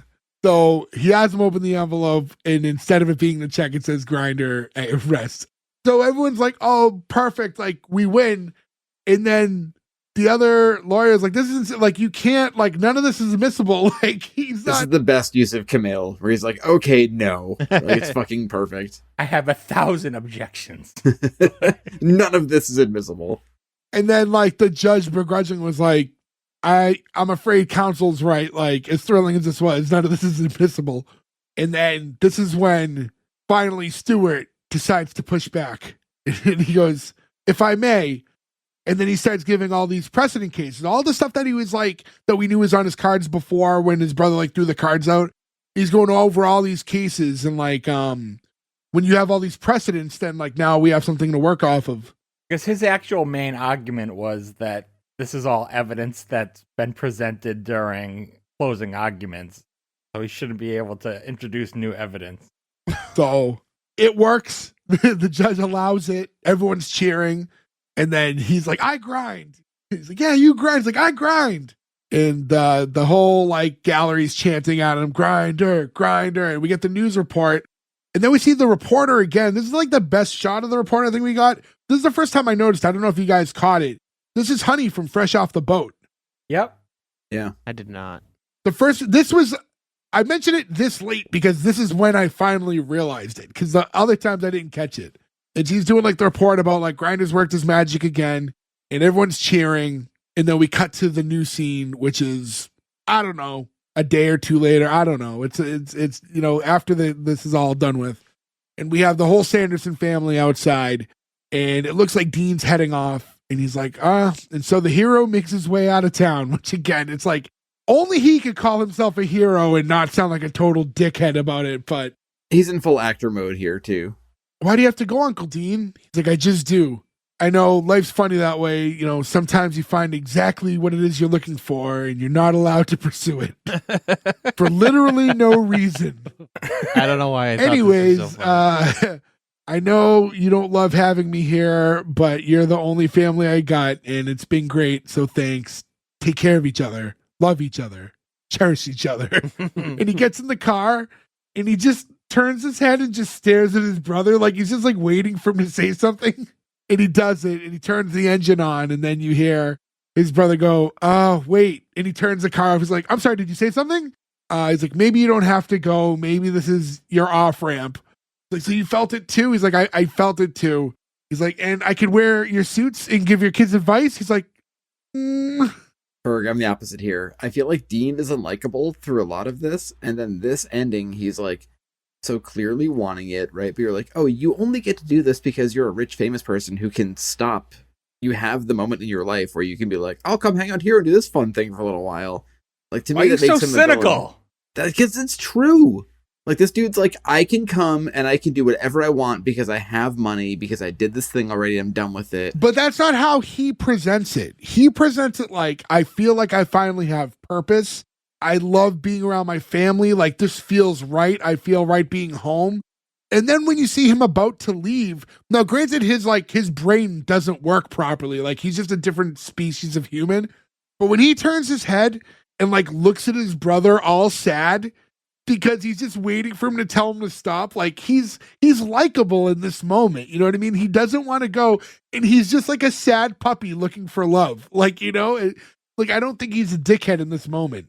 But I think that he wasn't there every Christmas. I don't think he was there. Well, we don't know any of that. I'm sure he was, because he has a good relationship with every member of the family. And Berg, I love you calling me cynical, by the way. I think that's so funny. In this I know. case, it So seems that though, says a lot, because I have a cold black heart, and this scene moved me. But you're that angry. Berg's for some heart reason. grew 3 sizes that day. well, in fairness, though, because you are like bringing up situations that like are just speculative. We have no inclination from any dialogue in the show that he's not around, that he does that.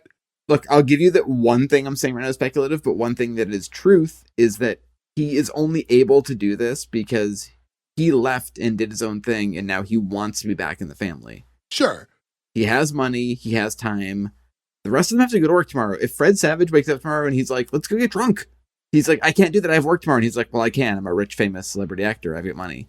That's a different world. What I don't understand, though, about this is, and they never really, unless I missed it, they never really get into, like, why is he not just going and acting still? Like, why? It feels like, so he finished this show and now he's, like, done acting. Because this was all addressed early. Like, he doesn't know his purpose in life. And he just felt like the show's over and he needed time to figure out what it was that he wanted, and felt like he found his purpose with his family, doing the family business. He also, like, this was a big show, clearly. Well, yeah, the grinder, yeah. Yeah. So you're not going to go and jump immediately to the next thing. I mean, take some time off. Be a lawyer. Fuck around. Why not? I mean, real But I life don't Rob think Lowe that's did. but that more supports Joe's thing. I don't think he's trying to just, this will be a fun little thing on the side. Like, he's making it sound like he feels like he has purpose doing this and like wants to do it and wants to be around his family. Yeah, he truly looks up to his brother. He wants to be part of the family. It's a bad quality that he happened to pursue something and was successful.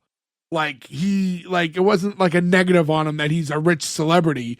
He just is one. I'm not saying a negative. I'm just saying that, like, it should be addressed that he only gets to do this because of his privilege here. Yeah. Well, maybe that gets addressed in episode 2. But it doesn't even but even if that's the case, which it is, it doesn't mean he's a bad person. It is what it is. I never once got a bad person vibe from him. No. So what I think, like, and that's why I think they failed a little bit though with like Fred Savage's character, because all these times he's ranting at his wife, he's just like mad that his brother's around.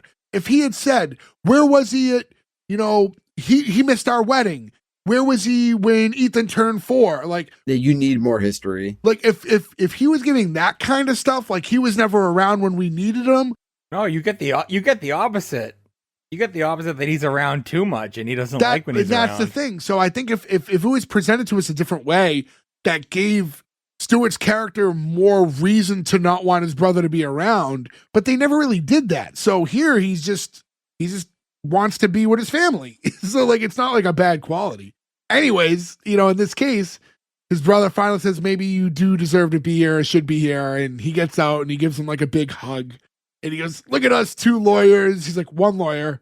He's like, came up differently. We grew up together. I love we grew up together.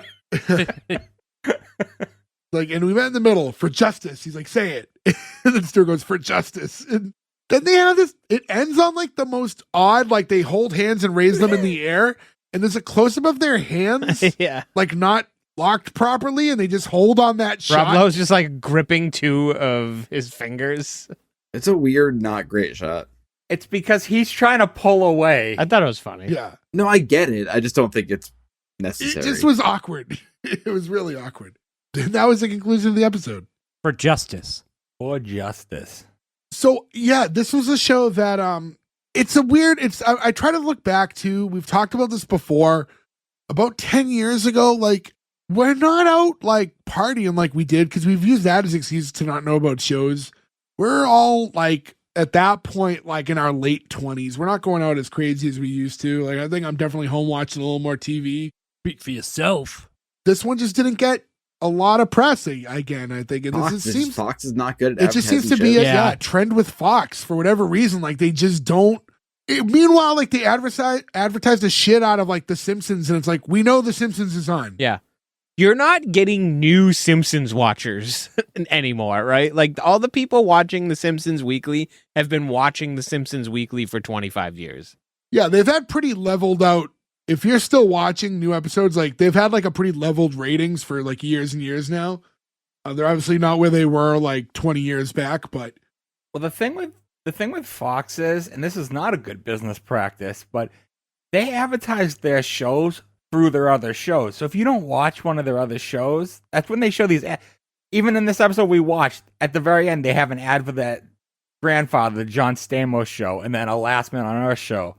I had to have seen this show's commercials by watching The Last Man on Earth or something else on Fox that I watched at the time. yeah, they definitely need to do a much better job of making their shit known. And Stamos deserves better than that. That's another show, like Grandfather. Or what? Is it grandfathered, I think? I'm interested. I might pick that eventually down the road. Again, the numbers don't lie, right? You know, regardless of how our vote goes, which we're going to do in a minute, when you look at like that kind of critic and audience score being as high as it was, and for them to go like, oh, people weren't watching it, it's like maybe it's on you then. You know, maybe it's on you if it's like that much. But you know, it didn't work out for whatever reason, and they've both moved on and done other stuff. But yeah, this was a show that I mean, we're getting to the green light in a second, but I definitely think this could have had like a much longer life than it did. Agreed. But again, I'd have to know that the show existed. Yeah. You know, when I'm hearing about it for the first time, when Ferg's picking it like that's not a good sign about like how well that name got out there. Legitimately 10 years later. You're welcome. But I guess with all that in mind, to not drag on too long, I might as well do the green light or cancel. And Ferg, we said it was your pick. Why don't you go ahead and start? All right, this gets a green light for me, but this may surprise you. This show sucks. This is an example of a great pilot for a terrible show. I hate watching this to the very end. And I agree with the IMDb people not IMDb, Rotten Tomato people that gave it a low score. I loved this pilot. This won me over. I watched it again. I love this pilot again. A lot of the stuff in this episode, the dialogue gets really bad in the later episodes, and a lot of the charming stuff from this episode gets old fast, but this was a great pilot. And that's why we do the show we do, because some shows have shitty pilots but are great shows. And then some shows have some shows have good pilots but are shitty shows. This is the latter. So yeah, this pilot gets a green light, but if I was doing the whole series, I would cancel it on the spot. Nick. Yeah, I genuinely and thoroughly enjoyed this pilot. It's a real bummer to hear Ferg say that the show gets really bad, but I guess that does offer a little explanation as to maybe why it got canceled. Because I really enjoyed this pilot. It's a star-studded cast. The plot is really funny and interesting, and there's just like a lot more to want out of this. Like I was like really eager to keep watching this show. Rob Lowe is obviously fantastic. The supporting cast, and like I said earlier, I wish you would see Fred Savage in more things. Like he just seems to, I don't know, I just like enjoy his presence on screen. And it would have to have gotten really bad to get canceled after one season, because after I watched this pilot, before we did the recorded here and stuff, I checked, and obviously it got canceled after the first season and bummed me out, because I hate watching shows that get canceled before they're on time, because you don't really get to enjoy them when they get canceled like that. But it almost some solace in the fact that Ferg says it sucks after this, because at least you know why it went the way it did. But yeah, as a pilot, I cannot even come close to canceling this. I thought it was fantastic. Gordo. This is a full green light for me. This is probably one of the better done shows that we've ever done here for a pilot. Like, this was almost as perfect as you could make it. Really, like, I loved it. I thought this was fantastic. I didn't even for a second look at the clock. It flew by. I loved it, and I wanted more. Sucks to hear that it sucks, but that's disappointing, because I was like, wow, I'm really going to watch this show. I'm expecting it to go a couple of seasons, have a nice long run. Nope. Okay. Well, but this pilot was really good. I would recommend that. So, I don't care about the rest of the show. We only focus on the pilot. So this pilot gets a green light. Joe. As usual, I'm going to defer from Gordo. I fucking hated this. I did not like this show. The only thing I would have greenlit this knowing is that Timothy Olyphant becomes the villain, because I can't imagine that's bad. But I watched this in the vacuum that we do. I clock watched the whole time. I didn't think it was funny. I thought there were way too many holes in the plot. The family dynamic thing doesn't make any sense. You don't get it. A lot of funny people. I think a courtroom procedural that was just you just did Law and Order on this show, where every week it was like Kumail and Fred Savage and The Grinder and different court cases. I think that'd be a funny show. I just don't think the family part of it works. You barely see the dad. You just get this whole, like, we have a family office. Like, they were just trying to serve too many masters. I have no desire to see any of the episodes after this, except for what Timothy Olyphant would be in. And even then, I'm like, I'll just go rewatch Justified. I weirdly did not enjoy this. I did not enjoy watching this. It was one of those shows where I was like mad taking notes. Where I was like, I fucking don't want to sit here for 3 hours and talk about this TV show. I did not like it. Yeah, I think Joe watched this in a bad mood. So I also really enjoyed this one. This was a very easy green light for me. Like I said, I thought Rob Lowe was really funny in it. And Fred Savage, too. Like, I really don't want to understate how good he was. Yeah, I thought top to bottom, I really liked it. I thought it was a really fun show. Obviously, like when you have like a court type show, like there's always opportunities to bring in different people and stuff. I'm really saddened to hear Ferg say that the show kind of takes a turn, because I am curious to watch more of it. I get very attracted when I know a show is only like one season long, because it means I don't have to have like a wild commitment to watch it all. So I would like to try to watch a little bit more of it. But yeah, no, episode 1, barely any complaints for me. I wish there was a little bit more between Stewart being so angry with his brother. I thought they needed to rationalize that a little bit better, and they didn't. But I enjoyed it. Easy green light for me. With that being said, that's still 4 out of 5. So congratulations to The Grinder. You get the green light from us. I want to thank all of you guys for listening. Again, S1E1pod.com is where you can find all our information, all our shit. Message us, buy a t-shirt, do all that. Follow us on our socials. We really can't emphasize that enough, the importance of like all that stuff. And hopefully if you're following us on the socials, message us, let us know, how you're feeling, how you found us, all that stuff. Like the post, share them, help us get our name out there. We really appreciate it. But with all that in mind, thank you again. We'll catch you again next week with another episode. Until then, thank you. Goodbye. I think we got the best poor little girl who didn't get her autograph.